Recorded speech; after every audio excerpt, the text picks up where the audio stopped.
Okay, so your organizational core values and purpose need to align with individual core values and purpose, or at least the main ones, hence core values. So not all your values have to align with the organization or with the individual, but the main ones probably should for good alignment, both for the company and for the individual.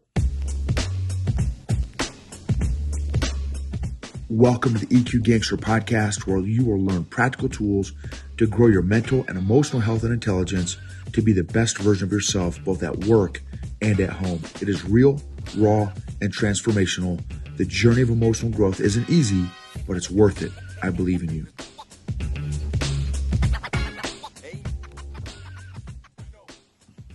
Boom, EQ Gangsters, what's up, what's up? Okay, for those of y'all that heard my last episode or watched it on YouTube, know that I have undergone a recent change.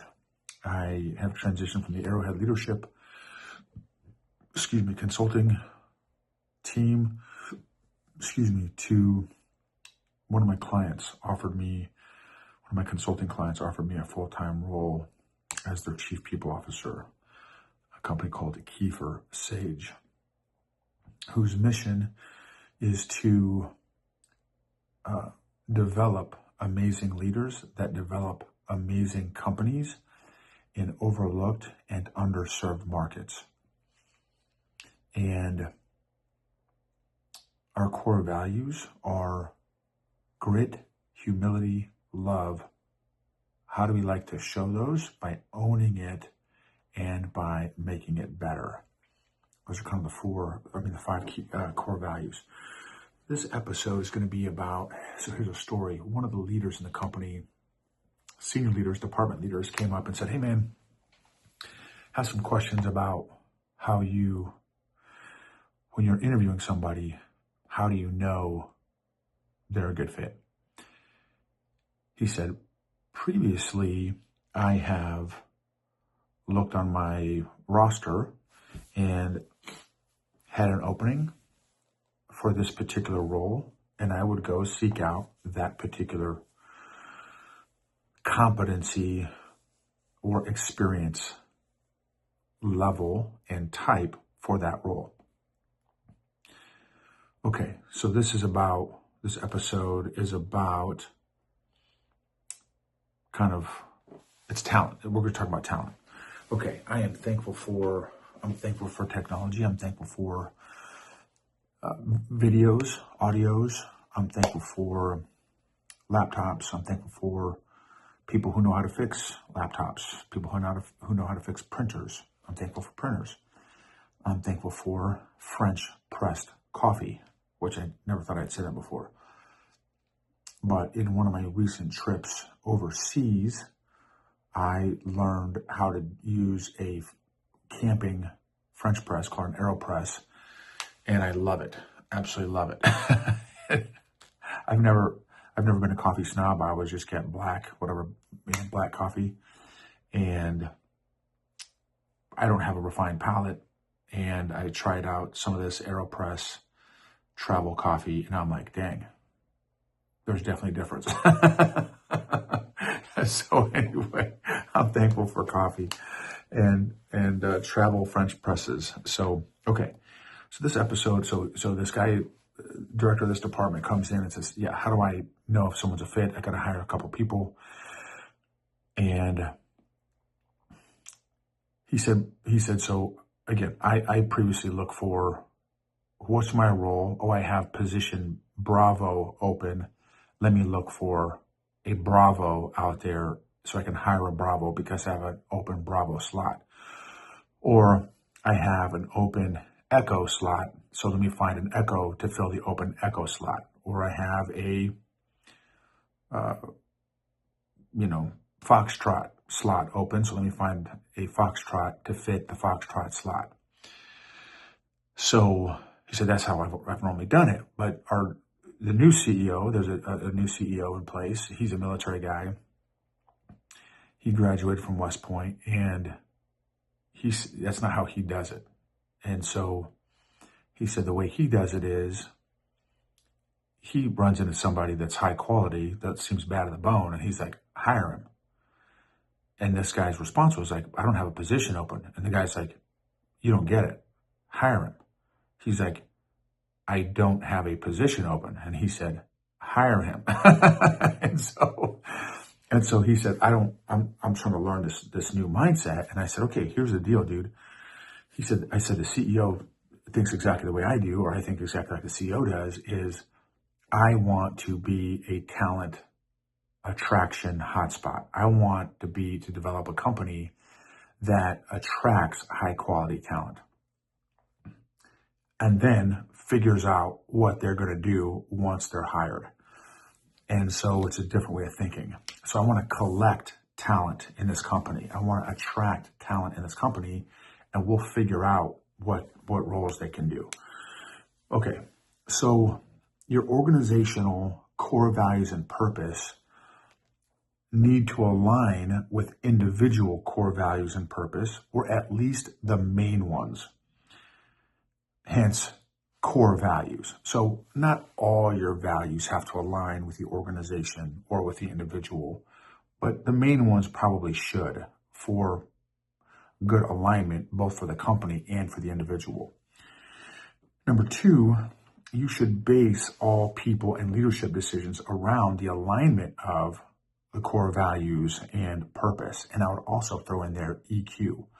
Because just because core values are aligned and purpose is aligned does not mean that that particular leader has emotional intelligence. So again, as the EQ guy, I am a big fan, obviously, of emotionally intelligent leaders.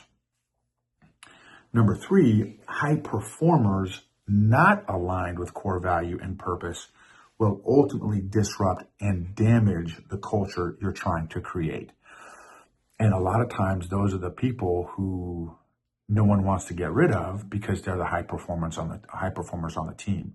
High performers can be a lightning rod for cultures, meaning they can create a tremendous amount of disruption. And of course, the default is, you can't touch me. I'm untouchable. I bring in the most revenue of the company. I'm the highest paid salesman because I bring in the most business. I'm the best and smartest engineer because I solve all the problems. I've solved all your last 5 of the 6 problems. I've solved them. I'm the best wrench turner, right? Whatever the position is, they're the best ones, so they think they're untouchable.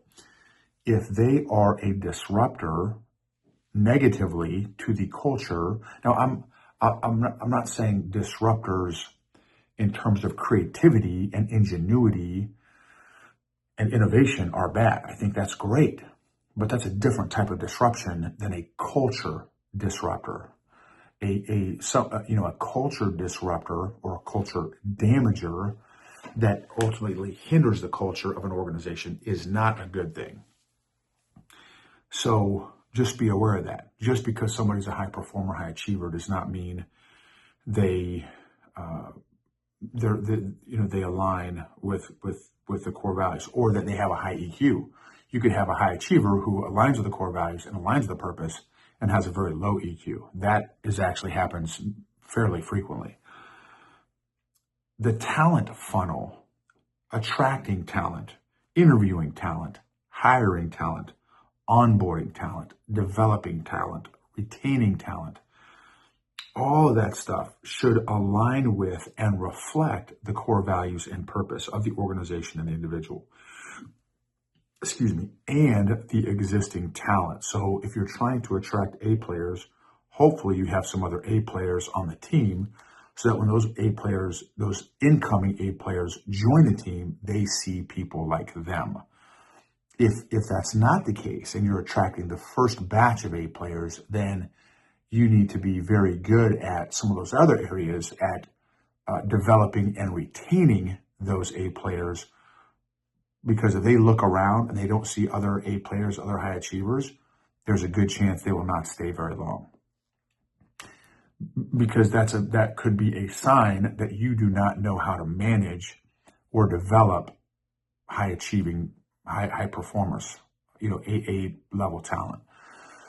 So if you do not have any A players, I would just make sure you have a good talent development plan and talent retention plan to make sure that if and when you attract A players, you can keep those A players. So anyway, that's just another thought to chew on. And then the last point here is every meeting, which is a lot that I'm in, I'm talking about what gets talked about, recognized, and rewarded is what gets duplicated. I would also add in there what gets punished, right? What gets disciplined is what gets duplicated, right? So what gets recognized, rewarded, talked about, and or disciplined is what gets duplicated. So which needs to, all those things need to align with your core values and your purpose. So, because let me give you a perfect example. So again, our mission statement to develop amazing leaders that develop amazing companies in overlooked and underserved markets. If that's the sales pitch that was given to me as a player, and I go through the interview process, I go through the hiring process, I go through the onboarding process, and I'm sticking around and I'm looking around and I don't hear anything about leader development or developing great leaders or developing great companies in the first day, week, month, quarter, they're absolutely blowing smoke. And it's just a party line, right? Words and actions have to align in a spinal column of the organization. In jiu-jitsu, where the head goes, the body follows. So if I get the head out of alignment with an opponent or training partner, I weaken them exponentially. Not by 5% or 10%, but by 25% or 45%. So you're trying to misalign a training partner's spinal column so that you weaken them so you can more easily control or manipulate their limbs. Well, same thing, to reduce the effectiveness of an organization is get those things out of alignment. To strengthen an organization, you get all those things aligned, and now you can build a very strong structure, body on top of that very well aligned, symmetrical spinal column so that you can have a bigger impact on the community, on the country, the world around you, and to ultimately fulfill that organization's mission statement. So anyway, which one of those resonated the most with you? All this stuff applies at any level, big company, small team. It all applies, very applicable. And again, emotionally healthy leaders create emotionally healthy cultures, which lead to and create maximize results, outcome, performance, engagement, and impact. So out of all those points, which one of those points resonated with you the most? Thank you so much for following. If there's a particular episode that resonated, please share. And I'd love to hear from you, comment or review the podcast and or YouTube. Thank you for participating and joining. Your emotional health and freedom is worth, and fitness is worth the work that you got to do to reach your full potential.